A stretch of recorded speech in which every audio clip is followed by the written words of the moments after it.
Pendant qu'il était détenu par la police, Pierre Palmade a admis qu'il avait pris de la cocaïne au moment de l'accident de la route tragique.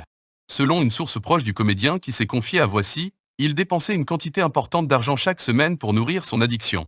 Oui, Pierre Palmade était sous l'emprise de la cocaïne le 10 février dernier lorsqu'il a provoqué un grave accident de la route sur une départementale en Seine-et-Marne.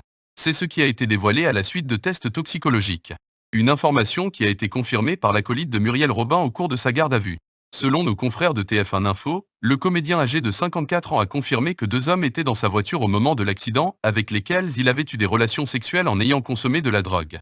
Il a reconnu en avoir pris plusieurs, notamment de la cocaïne et de la 3-MMC, avant de monter dans son véhicule, a précisé TF1 Info. 2 passagers qui ont pris la fuite à la suite de l'accident, dont la raison est dévoilée dans le dernier numéro de Voici. Après avoir été activement recherchés par la police, les 2 hommes sont maintenant en garde à vue au commissariat de Melun.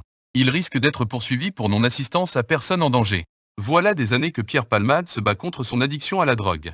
Une dépendance qui était connue de tous ses amis du showbiz. Tous les amis de Pierre, tous ceux qui l'ont côtoyé sans exception, lui ont dit « Pierre, arrête ». Et on s'est tous cassé les dents. Il dit « Non, je fais ce que je veux, arrêtez de me dire ce que je dois faire ». Il a survécu à tout ça, et puis là, c'est la grosse punition, il n'y a plus rien à faire, se souvenait Jean-Marie Bigard sur le plateau de Touche pas à mon poste. Aux yeux d'un ami proche du comédien, sa place est en prison.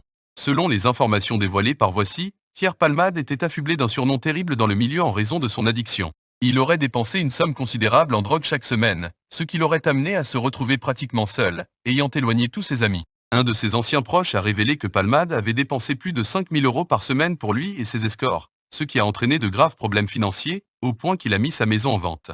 Cette addiction a eu des conséquences dévastatrices.